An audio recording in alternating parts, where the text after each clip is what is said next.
എന്താ ഹരി, എന്താ അത്യാവശ്യമായിട്ട് കാണണം പറഞ്ഞേ? എന്റെ അടുത്തേക്കുള്ള നിന്റെ തിരിച്ചുവരവ് എന്തുദ്ദേശത്തിലായിരുന്നു? ഹരി എന്തൊക്കെയാ ചോദിക്കുന്നേ? മനസ്സിലായില്ലേ? ആരുടെ നിർദ്ദേശപ്രകാരാണ് ഉത്തര ഹരിയെ തെരഞ്ഞെടുത്തെന്ന് ചോദിച്ചേ? നിങ്ങൾക്കിത് എന്താ പറ്റിയേ? എന്തെങ്കിലും പ്രശ്നമുണ്ടോ? പ്രശ്നങ്ങളൊക്കെ ഉണ്ടാക്കിയത് നീയാ. അതിൽ നിന്ന് ഒഴിഞ്ഞു മാറാൻ നിനക്ക് പറ്റില്ല. ഹരി, കാര്യം എന്താണെന്ന് പറഞ്ഞിട്ട് അതിൽ എനിക്ക് ബന്ധമുണ്ടെങ്കിൽ മാത്രം സംസാരിച്ചാ മതി. JR എന്ന ഫിനാൻസ് കമ്പനിയുടെ യഥാർത്ഥ ഉടമ ആരാ? വീണയുടെ ഭർത്താവ് വിപിന് അവരുമായിട്ട് എന്ത് ബന്ധം? ഏതായി വീണ? ഉത്തരെ, ഒന്നും അറിയാത്ത പോലെ നടിക്കരുത്.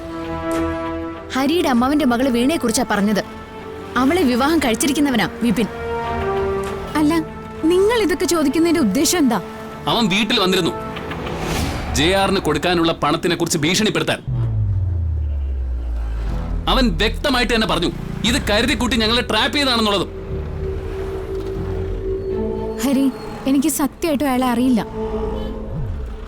JR കമ്പനിയെ കുറിച്ച് നിനക്കറിയാലോ. ആ ബന്ധം വെച്ചാണല്ലോ ഹരി അവിടെ കൊണ്ടുപോയത്. പ്ലീസ്, നിങ്ങളൊരു കാര്യം മനസ്സിലാക്കണം. ഒരു കൃഷി ഓഫീസർ എന്ന നിലയ്ക്ക് കൃഷിക്ക് ഫണ്ട് ചെയ്യുന്ന എല്ലാ ധനകാര്യ സ്ഥാപനങ്ങളുമായിട്ട് എനിക്ക് ബന്ധമുണ്ട്. എന്റെ ശുപാർശയിൽ അങ്ങനെയുള്ള പലർക്കും പണം കടം കൊടുത്തിട്ടുണ്ട്.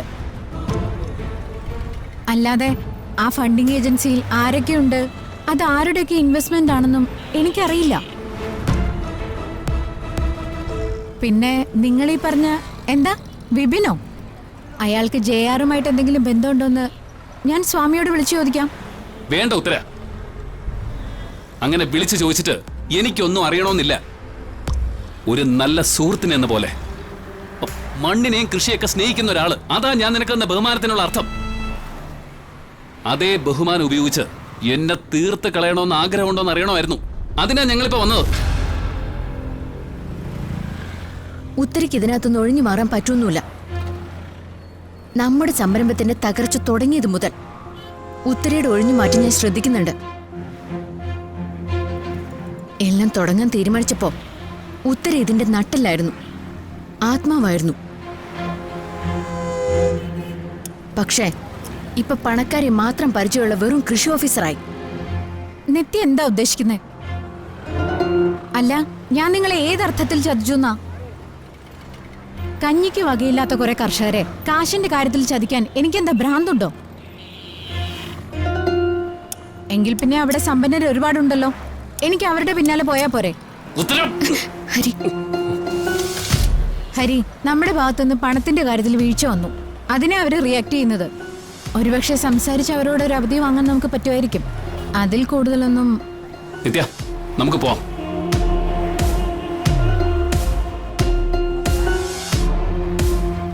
എല്ലാം തീരുമാനിച്ചിറങ്ങിയവരില് ഇനിയും വേണ്ടപ്പെട്ടവരുണ്ടെങ്കിലൊന്ന് പറഞ്ഞേക്കണം. ഈ ഞെട്ടലെങ്കിലും ഒന്ന് ഒഴിവാക്കാമല്ലോ.